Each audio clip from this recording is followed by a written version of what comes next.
Hello, everybody. Welcome back to the pod. I'm your host, Mike Schroeder. I'm here with Gabrielle Haugland from UCF. Believe me if I'm correct me if I'm wrong, I believe you just graduated from there. So she is currently now an ESPN sideline report, ESPN Plus sideline reporter. She's done also other work working in the marketing realm. This is just a chance to kind of get into a little bit more talk about content creation, marketing. So, Gabrielle, obviously, thank you so much for scheduling us together and being on the pod. Appreciate it. Of course. Thank you so much for having me and reaching out. It's a Sure. great opportunity. Yeah, no, definitely glad to have you on. Just let's give the viewers a little bit of your background about where your interest in marketing and media came from, and then we'll ask some questions off of that. Yeah, absolutely. So I actually fell into this role, completely fell into it. So I was a cheerleader at UCF for my first half of college. And then I knew I wanted to work in sports. And I knew eventually I've always had this kind of like vision that one day I'd be on TV, but I just never really knew what capacity that it was. And I just like fell into it because I loved sports. I loved the environment of sports. I loved working in sports.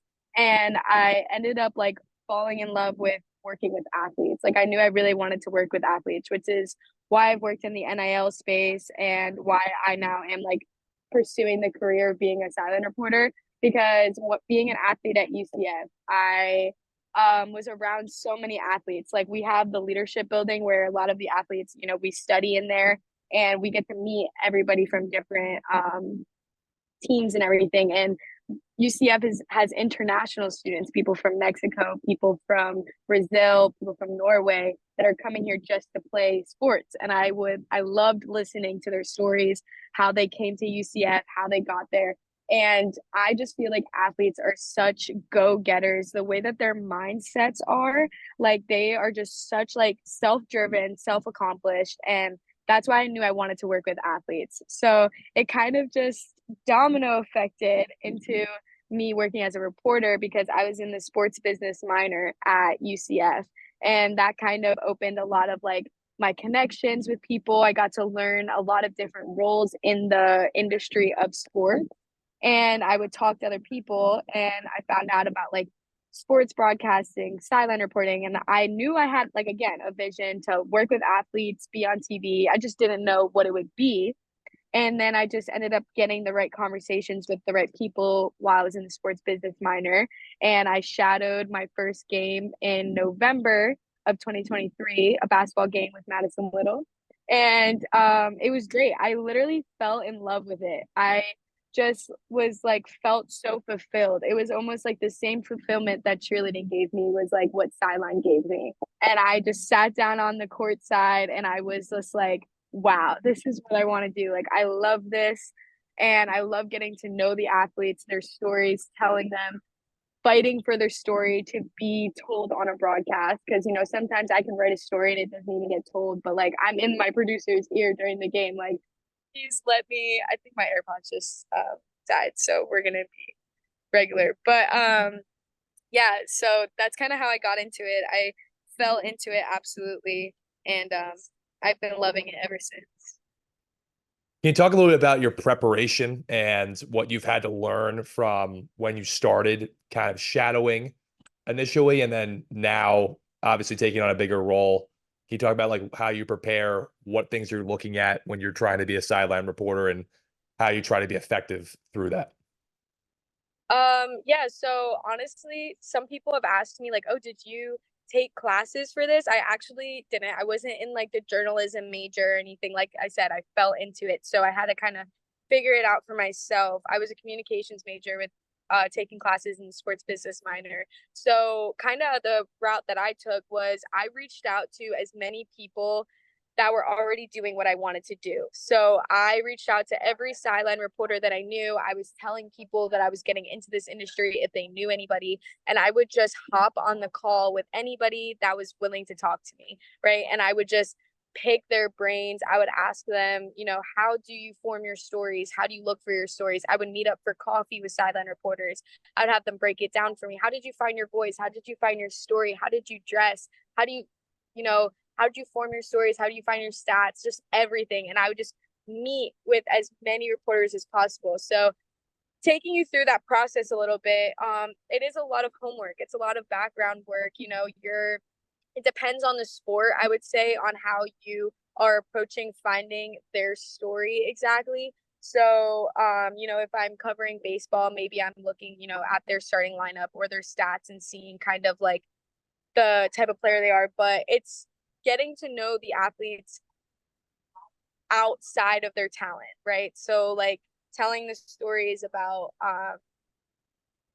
their careers, their passions. Maybe they've been through trials and tribulations, but giving them a platform and opportunity for people to get to know these athletes outside of, their stats and their numbers and their talent. So it goes deep, you have to be, it's a lot of research, maybe looking through their social media, looking through their mom's social media, their dad's, or, whatever it is, and just like digging, Googling them. And then, you never know what you're going to get when you talk to a coach. You could talk to a coach, you could talk to them. They might end up sharing a story with you that you didn't even think that you were going to talk about. Because then, there might be something that they want to share that you didn't find. Can you talk a little bit about, you mentioned social media and just for you, obviously trying to get your name out there, how important have platforms like Instagram, TikTok been for you in trying to promote your own personal content and trying to get stories out there that way? Absolutely. So I think that especially with Sideline, everybody gets discovered in a different type of way. Some people, get an agency, they take the freelance route, or they go into a news reporter. Um, for me, I'm definitely pushing that whole social media thing. So it has been very important. I post my stories, my hits. I post that all on Instagram. I'm kind of trying to create a niche for myself right now on my page. Because I believe that the power of social media is so strong. It's like the power of influence, power of relevancy, I don't know if I'm saying that's that right, but it's people are getting to know it, and I don't know if I can end up on a producer's page, on a coach's page, or an athlete's page, or anybody's page, and they're like, oh, look at this, sideline reporter that I just found through Instagram. So the power of it is very strong. I'm definitely building it right now and trying to become consistent, posting on YouTube, Instagram, trying to build my Twitter, TikTok, all of that. There's different routes that you can take to be discovered, but I think that the power of social media goes like it's crazy, especially with the climb of it, with our generation as well. You just it's if you could figure out a niche and figure out how to do it, I think that it could be a very strong tool. Can you talk about, maybe from your standpoint, the interest in NIL a little bit and maybe in a way how that helps you now in your current role, knowing just how the landscape of NIL is evolving and changing in many different ways?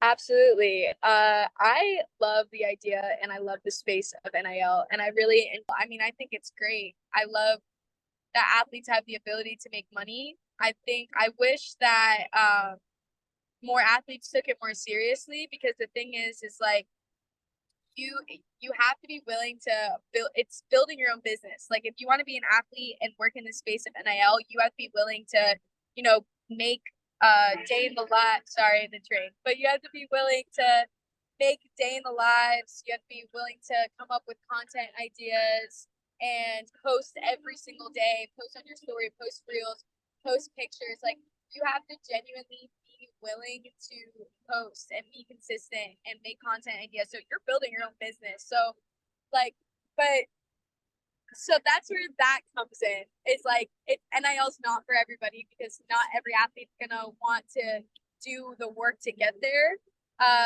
But the NIL space is its own little hole, because you've got agencies, you've got collectives, you've got, maybe athletes just represent themselves. But I think that a lot of the tools and things that I was doing when I was working in NIL, I'm definitely applying to my career today. Because as simple as like me building my social media brand, I'm gonna want to work with brands as well. So I can reach out on behalf of myself, if I'm building myself there. And also with Sideline, it's a lot of freelance work. So it's a lot of cold emailing, cold calling, or cold reaching out, and just sending your reel to people. You know what I'm saying? Like you're pitching yourself. So instead of me pitching an athlete to work with a brand, I'm pitching myself as a sideline reporter to be hired. So if that makes sense. Yeah, no, it makes a lot of sense. And I think one thing that's interesting to kind of take from that is just the idea of building your own brand, right? Did you develop that more after working for an NIL agency, or was that like something you developed before? Because, some people have an idea maybe of how they want to build a brand, but don't necessarily have the tools to do it. So like for you, did you learn that more? Like where did that develop? Like the idea of saying, okay, I know how to build a brand for myself now. Like when did that develop for you? So I would say that that actually developed for me naturally. And the reason why I say that is because I actually really only came to college to cheer. So this is a little bit about me, right? So I mostly came to college just to be a cheerleader. I knew that I wanted to get a college education, but I also wanted to cheer in college. So I knew that the approach that I was going to have to take to college was going to have to be more connection building and network building, and like I wasn't going to college to like go be a doctor or go to nursing school or go to be an engineer. Like I was going to create network relevancy, a platform, and a network for myself. So when I was a cheerleader at UCF, I actually NIL had just gotten approved, I think like the year after. So I started doing NIL deals for myself. And that was when like self marketing and self branding really started to come about because NIL had just gotten approved. So when I was a cheerleader, I was creating NIL for myself, trying to build my brand already when I was a cheerleader. So then once I stopped cheering, I mostly kind of just was like, okay, what is my brand going to be now? And then that was when I kind of when I started stepping into Sideline, I was like, okay, I'm going to build my brand as a sideline reporter and build that on Instagram. So I think it just kind of came naturally. I've always had an entrepreneurial mindset. Me and my brother ran our own clothing business when we were during COVID, and like I was like 16, 15, and I did all the marketing for that on Instagram. So I think I've always kind of understood the concept of self-branding and working and building your own business. To be completely honest, I'm learning the most about building my own business through personal training because I'm also a personal trainer and I build my own business doing that.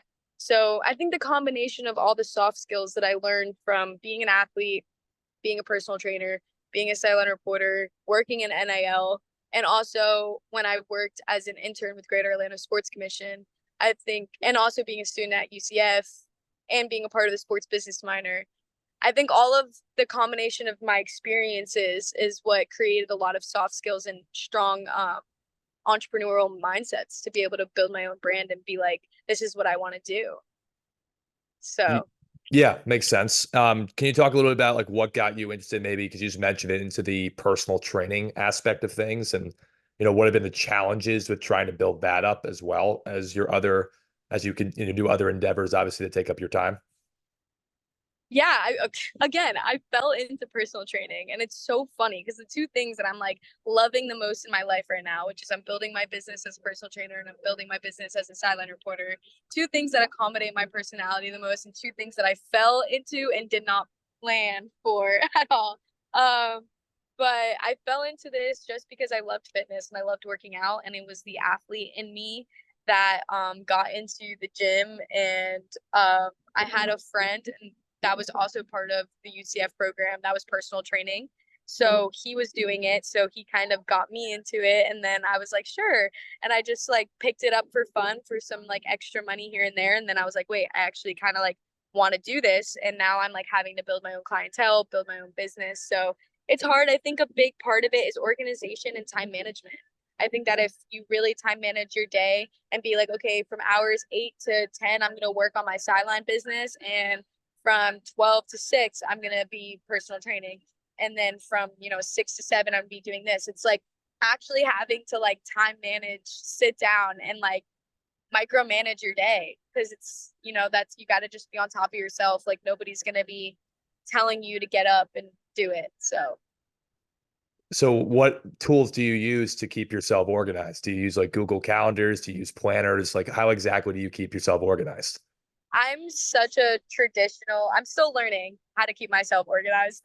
This is like a learning process for me, but I'm such a traditional pen and paper girl. It's actually what I was doing right before we hopped on the call, was planning out my day and how I want my weeks to go. So I'm a pen and paper. I will sit down and I get my planner. I order a planner. I have a planner.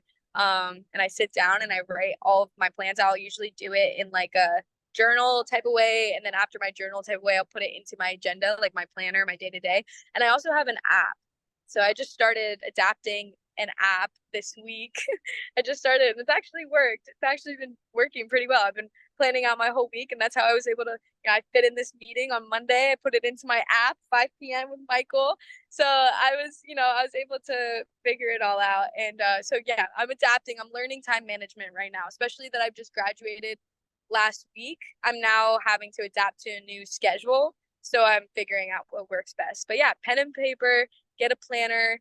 After you put it into your planner and put it into an app, or, some people use like the Google calendars. Some people, I just literally looked up like time management app or whatever. And I've been using this one so far.